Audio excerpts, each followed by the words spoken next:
বাংলাদেশ পাকিস্তানের হারিয়ে যাওয়া ভাই, যে কোনো উপায়ে সেই ভাইকে সহযোগিতা করবে ইসলামাবাদ, এমন দৃঢ় মন্তব্য করেছেন পাকিস্তানের উপপ্রধানমন্ত্রী ও পররাষ্ট্রমন্ত্রী ইশাক দার।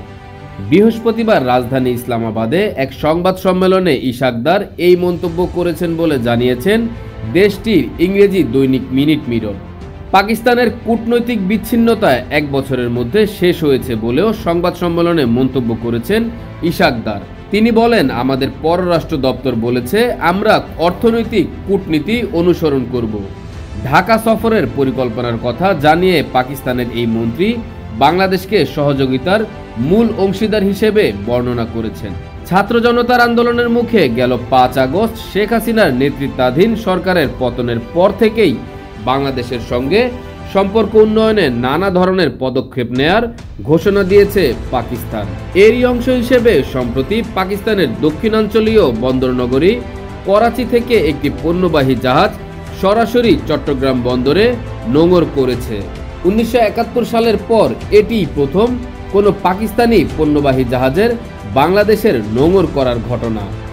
উভয় দেশের মধ্যে এই সরাসরি সমুদ্র সংযোগকে ঐতিহাসিক বলেও আখ্যায়িত করা হচ্ছে। এমন অবস্থায় সমুদ্র পথে ঢাকা ও ইসলামাবাদের মধ্যে সরাসরি এই সংযোগে ভারতের ওপর কী ধরনের প্রভাব পড়বে তা নিয়েও প্রশ্ন রয়েছে। 1971 সালে বাংলাদেশের স্বাধীনতার পর বহু বছর দুই দেশের মধ্যে সরাসরি বাণিজ্য হতো না। পরবর্তীতে বাণিজ্যিক সম্পর্ক পুনরায় স্থাপিত হলেও পাকিস্তান থেকে সাধারণত সরাসরি পণ্যবাহী জাহাজগুলো চট্টগ্রামে আসতো না।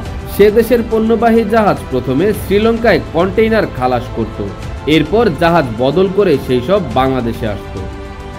বাংলাদেশের ক্ষমতাচ্যুত সাবেক প্রধানমন্ত্রী শেখ হাসিনার শাসনামলে দুই দেশের মধ্যে শীতল সম্পর্ক ছিল। 2009 সালে আওয়ামী লীগ ক্ষমতায় আসার পর থেকে পাকিস্তানের সঙ্গে আমদানি রপ্তানি কার্যক্রম সীমিত হতে থাকে।